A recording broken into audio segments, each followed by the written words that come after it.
karena kita tidak mau perang, kita harus siap untuk perang. Kita tidak niat mengancam siapa, tapi selalu mereka ganggu kita. Suasana politik di Kuala Lumpur mendadak berubah tegang dan panas setelah Perdana Menteri Anwar Ibrahim melontarkan pernyataan yang membuat banyak orang terhenyak. Dalam sebuah sesi dialog terbuka, Anwar secara mengejutkan mengungkap bahwa Malaysia sejatinya memiliki opsi untuk berperang melawan Indonesia demi mempertahankan wilayah perbatasan. Namun, dengan penuh kesadaran, ia memilih jalur damai. Pernyataan ini langsung memicu badai reaksi, seolah menyiratkan bahwa hubungan kedua negara berada di ujung tanduk. Padahal, opsi militer itu disebut semata sebagai perbandingan ekstrim untuk menegaskan pilihannya pada diplomasi. Namun bagi publik Indonesia dan para pengamat militer, penyebutan opsi perang ini terdengar sebagai sinyal bahwa Malaysia sepenuhnya memahami posisi tawarnya di bawah komando Presiden Prabowo Subianto yang berlatar belakang militer dan dikenal sangat tegas soal kedaulatan. Indonesia jelas bukan lawan yang bisa digertak. Memilih jalan damai menjadi satu-satunya pilihan rasional bagi Malaysia. Sebab konfrontasi fisik dengan kekuatan militer Indonesia saat ini sama artinya dengan misi bunuh diri yang hanya akan mengguncang stabilitas seluruh kawasan Asia Tenggara. Mengucapkan penghargaan setingginya kerana orang pegawai-pegawai kita, bahagian hal persepadanan disokong di bahagian topografi, Jabatan Peguam Negara, bahagian pemetaan, Kementerian Pertahanan, Tentera, itu terpaksa beredah ke hutan belantara untuk memastikan peta itu dimuktamadkan. Jadi saya harap kalaupun pemegang memilih untuk tidak menyatakan penghargaan dan terima kasih kepada pegawai dan tentera, dia belum. Kerana yang ada itu menghina. Kenyataan biadab menghina itu ada. Ya. Apa yang tak betul? Termasuk pendang. Kalau tak tahu, baik. Kalau tak tahu, tanya. Kalau tak tahu, jangan maki hamun. Tak tahu, tanya. Oi, mengaku sajalah kalau menghina. Ketegangan belum berhenti di situ. Gedung Parlemen Malaysia kini menjelma menjadi arena saling serang yang brutal. Anwar Ibrahim diserang habis-habisan oleh kubu oposisi yang menuduhnya sebagai pengkhianat bangsa dan penjual negara. Mereka menuding pemerintahan Anwar telah menyerahkan wilayah kedaulatan seluas lebih dari 5.000 hektar di kawasan Pulau Sebatik dan Sungai Sinapat kepada Indonesia secara cuma-cuma melalui perjanjian perbatasan. Terbaru, narasi ini digoreng liar di media sosial, menyulut kemarahan publik yang merasa tanah leluhur mereka telah dicaplok Indonesia. Tuduhan tersebut menciptakan gelombang ketidakpuasan di dalam negeri Malaysia, seolah-olah diplomasi lunak Anwar di hadapan Indonesia adalah simbol kelemahan yang memalukan. Isu tanah hilang ini dipolitisasi secara masif untuk menjatuhkan kredibilitas pemerintah. Namun ironisnya, situasi ini justru menunjukkan betapa efektifnya diplomasi pertahanan Indonesia. Kita berhasil mengamankan hak kita tanpa melepaskan satu peluru pun, sementara pihak seberang sibuk bertikai dan saling menyalahkan pemimpin mereka sendiri. Ya, bismillahirrahmanirrahim. Assalamualaikum dan salam sejahtera. Terima kasih kepada rakan-rakan media dan semua ahli Parlimen Perikatan Nasional, khususnya Ketua WIP Yang Mohd Kota Baru. Kami di sini ingin buat kenyataan balas terhadap kenyataan yang dikeluarkan oleh Yang Amat Muhammad Tambun semalam, yang mana beliau cukup beremosi, bukan sahaja dalam Dewan Rakyat tapi di luar Dewan Rakyat. Minggu lepas beremosi bila mana Ketua Pembangkang bertanyakan, mendapatkan penjelasan. Semalam beliau beremosi menuduh pendang. Lepas tu petangnya di majlis bersama mahasiswa pun beremosi lagi, kata kami bodoh, tak tahu baca dan sebagainya.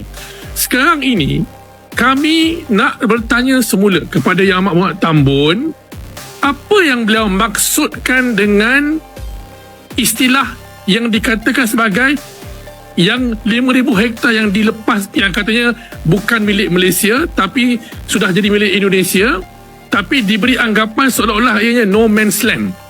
Ini perkara yang tidak jelas, yang sebenarnya kami tuntut daripada Tuan Yang di-Pertua Dewan Rakyat. Sesi penerangan satu hala tidak mencukupi. Menanggapi tuduhan keji itu, Anwar Ibrahim akhirnya angkat bicara dan membongkar data sejarah yang justru menampar balik para pengkritiknya.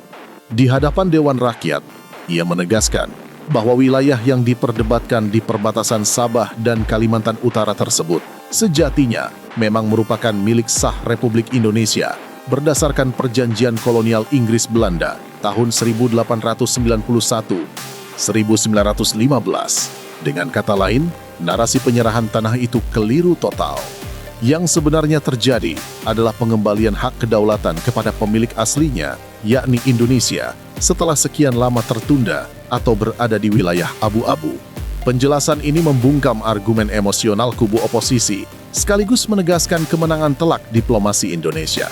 Kita tidak mencaplok wilayah negara lain, melainkan menegakkan kedaulatan berdasarkan hukum internasional yang sah. Fakta bahwa Malaysia akhirnya mengakui garis batas ini menjadi bukti bahwa Indonesia memiliki posisi hukum dan sejarah yang jauh lebih kuat. Ini menegaskan bahwa ketegasan Indonesia dalam perundingan telah membuahkan hasil manis, memaksa tetangga tunduk pada fakta sejarah yang tak terbantahkan.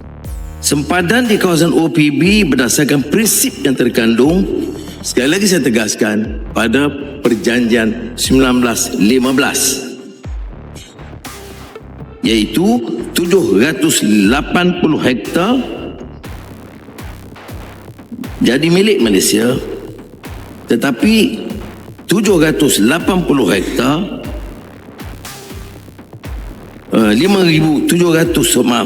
780 hektar itu kawasan tambahan bagi Malaysia. 5,987 itu kekal di bawah milik Indonesia yang dimiliki oleh Indonesia sejak 2015, sorry. 1915, ya. Jadi sebagian kecil dari tiga-tiga kampung yang dikenali sebagai Kampung Kabulanggalo, Kampung Lepaga, Kampung Tetagas dengan sendirinya termasuk ke kawasan Malaysia sebelah di atas itu. Ya? Jadi tiga-tiga itu dimasuk ke Sabah. Dakwaan berkenaan Malaysia menyerah seluas 5,227 hektar kepada Indonesia sebagai pampasan bagi 3 buah kampung di kawasan Nunukan adalah tidak benar dan penipuan, kalaupun tidak niat jahat sama sekali. Meski ketegangan mereda di level pimpinan tinggi, situasi di lapangan tetap berada dalam status siaga penuh. Masih terdapat sejumlah segmen outstanding boundary problems atau persoalan batas wilayah yang belum tuntas sepenuhnya di perbatasan Kalimantan dan Sarawak. Tim survei teknis dan personel militer dari kedua negara masih harus menembus hutan belantara untuk mematok batas negara secara fisik. Ini adalah tugas berisiko tinggi yang rawan gesekan jika tidak dikelola dengan sangat hati-hati. Provokasi politik dari parlemen Malaysia berpotensi memicu insiden di lapangan apabila tidak segera diredam. Untuk mengantisipasi segala kemungkinan terburuk, Indonesia di bawah arahan Prabowo Subianto memastikan perbatasan dijaga dengan sangat ketat. Pengerahan pasukan pengamanan perbatasan atau PAMTAS, serta penggunaan teknologi pengawasan modern terus ditingkatkan sebagai bentuk deterrence atau daya gentar. Pesannya sangat jelas, Indonesia mengedepankan meja perundingan. Namun jika kedaulatan diganggu, ribuan pasukan siap mempertahankan setiap jengkal tanah air. Kita tidak mencari musuh, tetapi pantang mundur sebelum perbatasan benar-benar aman. Pada akhirnya, drama politik soal perang di Malaysia ini justru menjadi tontonan yang menegaskan wibawa Indonesia di mata negara tetangga. Anwar Ibrahim dan pemerintah Malaysia menyadari bahwa bersikap tegang terhadap Indonesia adalah langkah strategis yang keliru, sehingga jalur diplomasi menjadi satu-satunya opsi untuk menyelamatkan muka. Peristiwa ini menjadi pengingat bahwa hubungan persaudaraan serumpun memang penting, tetapi kedaulatan NKRI adalah harga mati yang tidak bisa ditawar oleh siapapun. Menurut kalian Sobat Garuda, apakah sikap tegas Indonesia di perbatasan yang membuat tetangga panas dingin ini sudah tepat? Atau justru kita perlu lebih galak lagi? Tulis komentar berapi-api kalian di bawah. Jangan lupa like video ini sebagai dukungan untuk TNI di perbatasan, dan subscribe channel ini untuk update pertahanan NKRI yang makin gahar. Merdeka!